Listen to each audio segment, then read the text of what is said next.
It's a cold and rainy night in Manhattan, New York City, December 31st, 1989. We find ourselves in a 3-level corner apartment across the street from Central Park.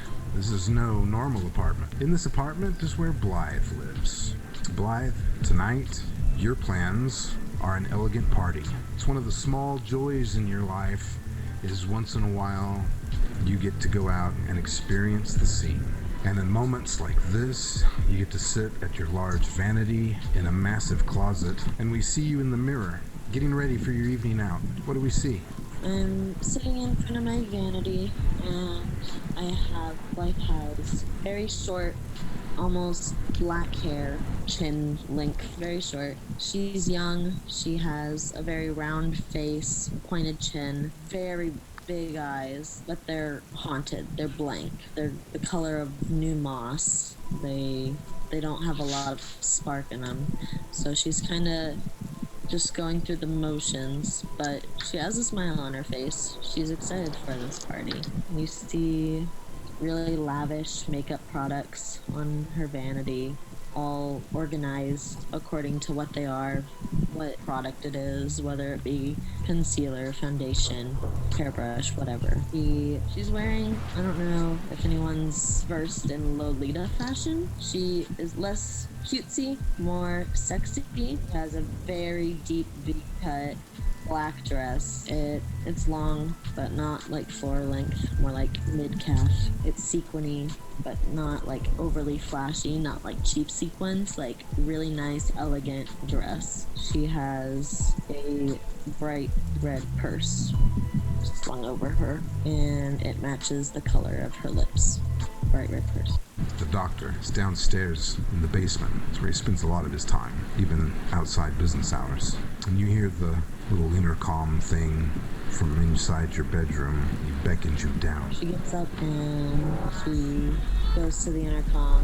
She replies, "Yes, doctor," and she hurries out of the room. So go downstairs to the basement, and the basement is pretty typical. If you were to come in from the office entrance off the street, there's the entrance area with receptionist, a doorway that leads to a long hallway with multiple doors off that hallway. At the end of that hallway is a back door that leads to a stairway that goes up to the apartment. So you get to come down the back door.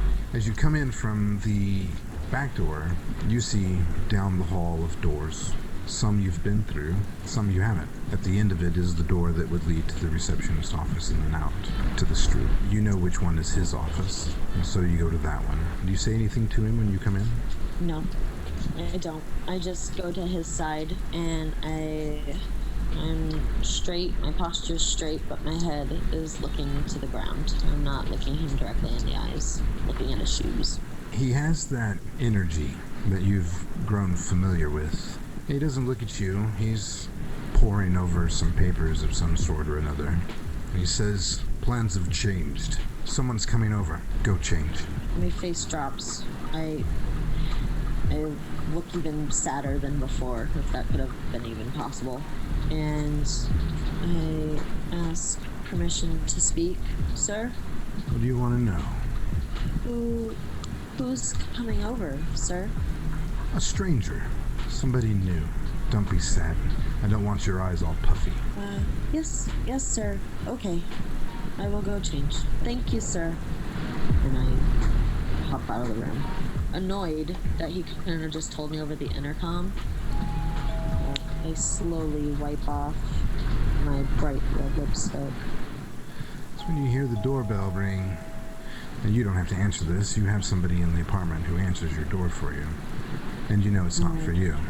So I go back downstairs all the way to the office, and I assume my position of just looking at his shoes, standing beside him. I'm ready. Again. When you go in the office, there's another man in there. He's dressed in a suit, in a weird, almost comforting sort of way, which is not the sensation that you thought you would feel when glancing upon him. But he's got a trench coat on and a suit underneath that, tie done all the way up. I take a good quick glance up at him a few times just to really take him all in, just to really observe his face, but I never make eye contact. The doctor says, I think he wants pictures. Take him to the studio. And you know that one of the doors down the hall leads to not an examination room or even a surgical room, because he does have surgical rooms down here. But it leads to a room that is painted black. There are lights on stands with those umbrella-looking things behind them, and I took the class, and there is a name for them, but I can't think of what it is off the top of my head. So I go with the umbrella-looking things. And it's dark in here. There's a little bit of some mood lighting. So there's just a very light blue light along the floor. There are other lights that could be turned on, but they're not on now. And when you walk into the studio, there's also a camera on a tripod, and you know where all the light controls are, and there are also other chests and closets of assorted things. And the tall man, the stranger, when you come into the room... I flip on a light so we can see a little bit more clearly. As soon as you flip on the light, the first thing he does is reach out and turn it back off. And then he reaches out and does the old lift your chin up with his finger sort of thing, so to sort of force the eye contact. And you try not to look at his eyes for a moment, and then you do. And for a moment, all you feel is that comfort that this guy may be okay. And you see his face start to change and shift ever so slightly. It almost looks like his makeup starts to crack, as if he had some on. A crack across the cheek, just a porcelain hairline, just barely enough to notice. And then another one on the other side, and his voice changes when he speaks to you. Would you like something different? Something inside me snaps, and I look into his eyes, and I stare for a moment, and I say yes. At the moment, the last of the S escapes your teeth. The cracks in his face disappear. You see his eyes flash black for just a moment, and then you see, again, a comforting, smooth face. And he walks over to the wall by the door where there's a phone, and he picks it up, and he pushes the buttons, and you are familiar with the sound. And you hear him say, pager dealer. And then he hangs up the phone. And then he turns back to you, and he says, we just need to get a witness. And Sasha, I don't know what New Year's Eve is like as far as how's business has been for you as you get ready to roll into a new decade. But woo, money, dude, just money. You get the page from the doctor, which you know is not a return call. That is a return call in the old-fashioned way, that I'll return your page when you hear the doorbell ring. That's a beckon call. That's not just a phone Correct. call. Okay. Yeah, I get that page. I'll probably make a couple more deals on my way out of the limelight, and I will head straight there. I've got a skateboard with me. It'll probably take me an hour to ride there, but there's no way I'm getting a cab on New Year's Eve. Blythe, after he hangs up the phone, he just stands there. He doesn't seem to really react to you anymore at all.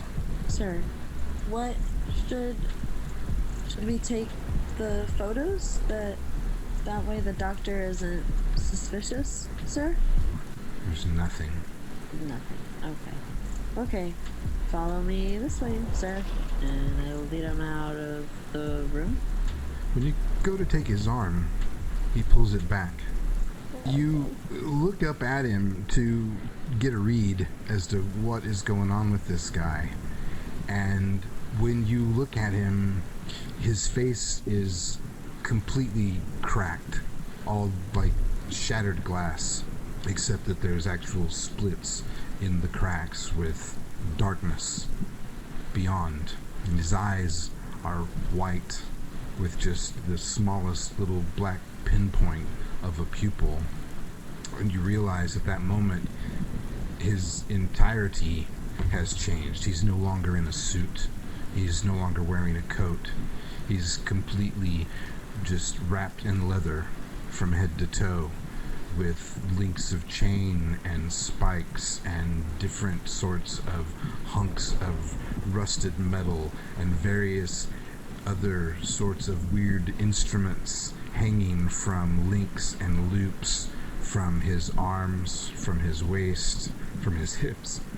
And he looks at you, and you see no expression in his eyes, but there's just this hint of a smile, and that voice comes out, although the lips hardly move, just barely enough to let sound escape. I want this one, and you need him to hurt, and so we will hurt him. We just need to worry about the witness. When you blink to take it all in, he's the stranger again.